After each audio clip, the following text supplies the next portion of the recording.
एक खूबसूरत सा जंगल में टूनी चिड़िया अपने दो बेटियों के साथ में रहती थी।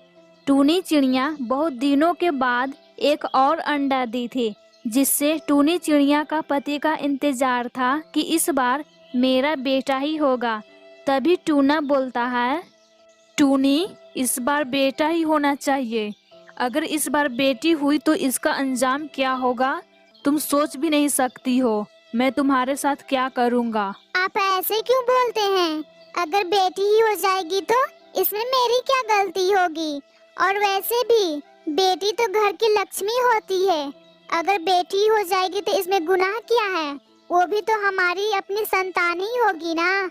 तुझे एक बार में समझ में नहीं आता है? मुझे इस बार बेटा ही चाहिए। और वैसे भी तुझे पता है ना, बेटियां सिर्फ घर की एक बोझ होती हैं। तुमने ये जो दो दो बेटियों को जन्म दिया है, इसका बोझ कौन उठाएगा? मुझ में इतनी हिम्मत नहीं है पराई घर जाने वाली बेटियों को ढेर सारा दहेज देकर भेजूं। समझ गई तू? अब मेरा दिमाग खराब मत कर। अब मैं जा रहा हूँ जंगल की सैर करने। इतना बोलकर टूना चिड़ा वहां से चला जाता है।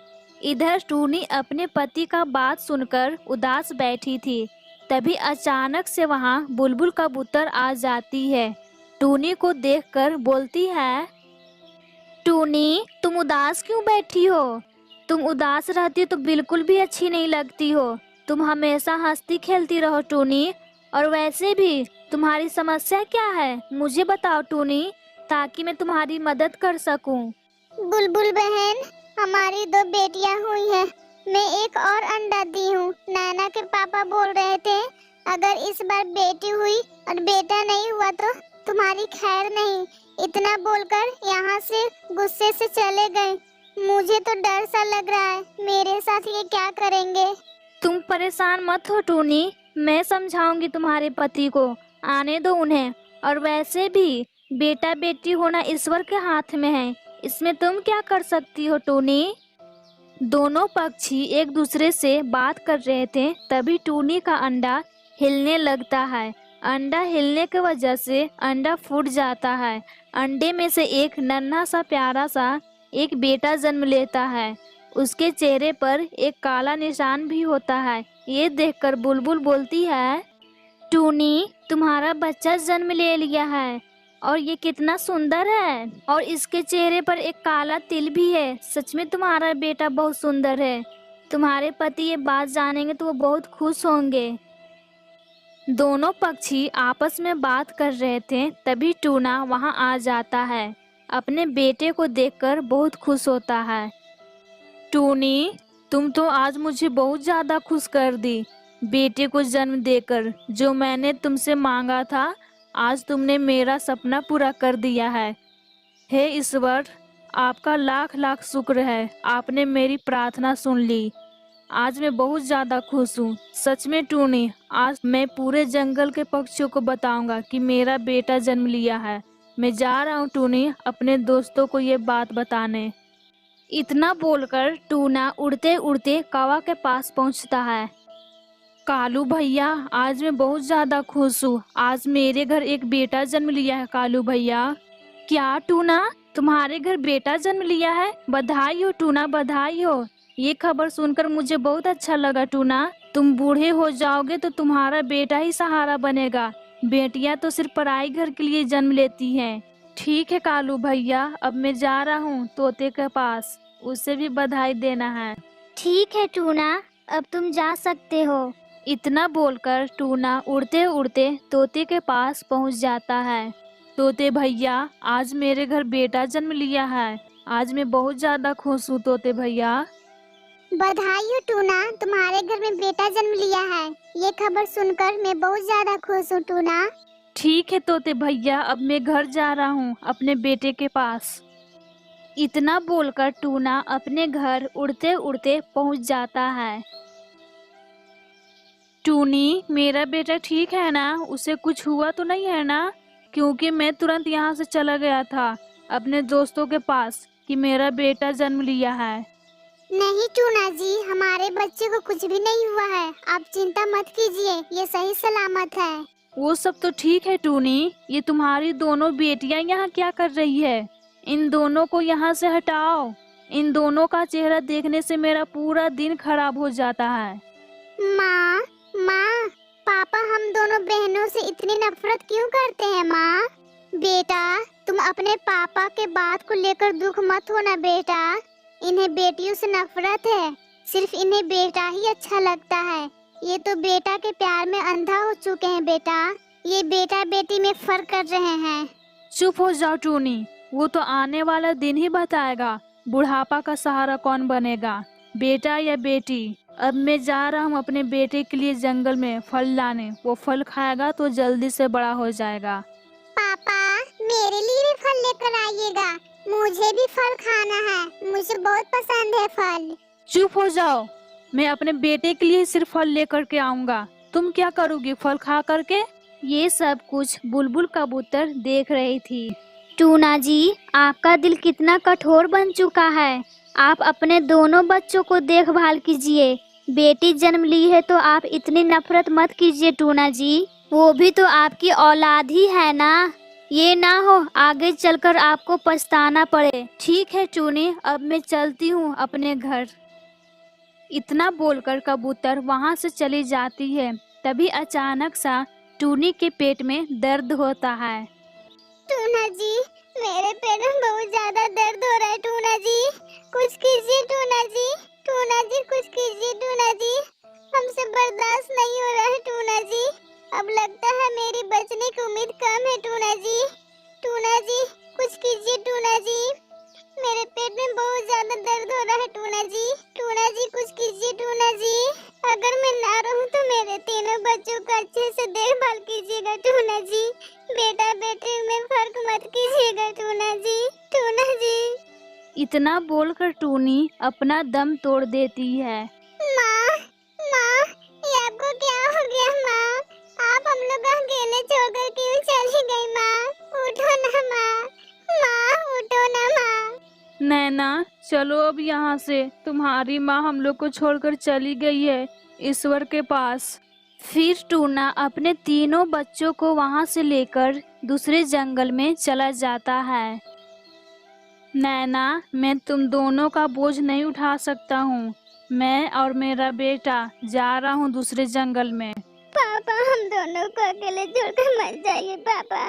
हम दोनों कैसे रह सकते हैं अकेले पापा?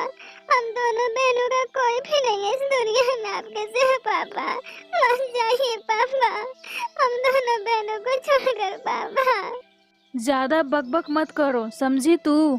अब मैं जा रहा हूँ अपने बेटे को लेकर। इतना बोलकर टूना अपने बेटे को लेकर वहाँ से चला जाता है। इधर दोनों बहन रोने लगते हैं। मुनमुन, अब हम लोग का कोई भी देखभाल करने वाला नहीं है मुनमुन। अब तो हम लोग अनाथ हो गए हैं मुनमुन। अब हम ही लोग एक दूसरे का सहारा बनेंगे मुनमुन। नैना रो रही थी, तभी वहाँ कबूतर आ जाती है। अरे नैना, तुम दोनों बहनें यहाँ क्या कर रही हो? और तुम रो क्यों रही हो? मुझे बताओ नैना। तुम्हारा रोने का आवाज मुझे सुनाई दिया, इसलिए मैं यहाँ आ गई तुम्हारे पास। बुलबुल माँ, माँ की मृत्यु हो गई है। पापा हम दोनों बहनों को छोड़कर चले गए और बोल रहे थे कि मैं तुम्हारा बोझ नहीं उठा पाऊंगा बुलबुल माँ। फिर वो चले गए हम लोग को छोड़कर बुलबुल माँ। अब हम लोग कहाँ जाएंगे बुलबुल माँ दोनों बहनों? क्या तुम्हारी माँ की मृत्यु हो गई है? मत रो मेरे बच्चे, अब मैं तुम लोग का देखभाल करूंगी। चलो मेरे बच्चे मेरे घर। फिर कबूतर दोनों पक्षी को अपने घर लेकर चली जाती है। इधर टूना का बेटा बड़ा हो गया था। राजू बेटा, अब तुम बड़े हो गए हो बेटा। अब तुम्हारी शादी की उम्र हो गई है बेटा। मैं कल ही जाऊंगा तोते बहन के पास। उनकी बेटी बहुत सुंदर है। उन्हीं की बेटी से मैं तुम्हारा शादी करूंगा। साथ में तुम भी चलना, देख लेना उसे। अगर तुम्हें पसंद आ जाए तो मैं उसी से तुम्हारा शादी कर दूंगा। ठीक है बेटा? ठीक है पिताजी, जैसी आपकी मर्जी। तब ठीक है, अभी हम लोग चलेंगे लड़की देखने। फिर दोनों पक्षी उड़ते उड़ते तोते के पास पहुंच जाते हैं। तोते बहन, ये है मेरा बेटा, राजू नाम है इसका। मैं रिश्ते का बात करने आया हूँ आपसे। मैं आपकी बेटी को बहू बनाना चाहता हूँ। आपकी बेटी को मेरे घर दुख नहीं होगा। मेरा घर बहुत अच्छा है, और तो और मेरे बेटे का सरकारी नौकरी भी है। आपकी बेटी बहुत अच्छे से रहेगी मेरे घर। ठीक है, तब मैं तैयार हूँ अपनी बेटी का शादी आपके बेटे से करने के लिए। क्यों ना हम लोग कल ही कर दे अपने बच्चों का शादी। कल अच्छा दिन भी है। ठीक है टूना जी, मैं तैयार हूँ कल शादी करने के लिए अपने बच्चों को। ठीक है, तब मैं कल आपके घर बारात लेकर आ जाऊंगा। अब मैं चलता हूँ, बहुत ज्यादा रात हो गई है। फिर टूना अपने घर आ जाता है। फिर रात से दिन हो जाती है। चलो बेटा, जल्दी, लेट हो रहा है। हाँ पिताजी, चलिए, मैं तैयार हो गया हूँ। फिर दोनों पक्षी शादी के लिए उड़ते उड़ते पहुंच जाते हैं। अरे आप लोग आ गए, मैं आप ही लोग का इंतजार कर रही थी। चलो राजू बेटा, माला ले लो। टुनटुनी, तुम भी माला ले लो और एक दूसरे के गले में डाल दो। आप चिंता मत कीजिए, आपकी बेटी को अच्छे से रखूंगा। अब हम लोग निकलते हैं घर के लिए। फिर वहां से तीनों पक्षी उड़ते उड़ते वापस अपने घर पहुंच जाते हैं। बेटा राजू, अब तुम्हारा ही जिम्मेदारी है घर का और घर चलाना। अब तो मेरी जिंदगी कट गई है। अब मैं बूढ़ा हो गया हूँ बेटा, और तुम्हारा ही जिम्मेदारी है मेरी सेवा करना और इस घर को संभालना बेटा। ठीक है पिताजी, मैं देखभाल करूँगा आपका। फिर यूं ही कुछ दिन बीत जाता है। राजू जी, आप इस बुढ़े को निकाल क्यों नहीं देते हैं घर से? अब मैं नहीं काम करूंगी। मैं बुढ़े का सेवा करते करते थक गई हूँ। अब मैं नहीं करूंगी इस बुढ़े का सेवा। अब समझ गए ना राजू जी? पिताजी, आप इस घर से निकल जाइए। मैं आपका अब मैं बोझ नहीं उठा सकता हूँ। अभी कभी निकल जाइए मेरे घर से। मेरी पत्नी आपकी सेवा नहीं करेगी। वो दिन रात करके आपका सेवा थक जाती है। क्या बोल रहा है बेटा? तुम मुझे घर से निकालोगे? मैं तुम्हें पोस पाल कर बड़ा कर दिया है और शादी ब्याह भी कर दी। अपनी पत्नी का बात सुनकर तुम मुझे घर से निकालोगे? आज तुम्हारी माँ जिंदा होती तो मेरी हालत ऐसी नहीं होती। शायद मुझे ईश्वर इसलिए सजा दे रही है जो मैंने अपने मासूम बेटियों को छोड़कर आ गया। सिर्फ तुम्हारे लिए मैंने अपने दोनों बेटियों को छोड़ा कि मेरा बेटा बड़ा हो जाएगा तो मेरी देखभाल करेगा। और मैंने बेटे के चाहत में मैं अपने दोनों बेटियों को उस जंगल में अकेले छोड़कर आ गया। पिताजी, मुझे रामायण मत सुनाइए। मेरे घर से अभी कभी आप निकल जाइए। अब लगता है मुझे धक्का ही देकर निकालना पड़ेगा। फिर राजू अपने पिताजी को धक्का देकर घर से निकाल देता है। फिर टूना रोते रोते वापस उसी जंगल में चला जाता है जहां अपने दोनों बेटियों को छोड़ा था। तभी अचानक से नैना और मुनमुन अपने पिताजी को रोते हुए देखते हैं। फिर अपने पिताजी के पास आते हैं। पिताजी, आप यहाँ क्या कर रहे हैं अकेले? और आप रो क्यों रहे हैं पिताजी? और राजू कहाँ है? बेटी, राजू मुझे घर से निकाल दिया है। उसकी अब शादी भी हो गया है बेटी। उसके चलते मैंने अपने दोनों बच्चों के लिए छोड़ा।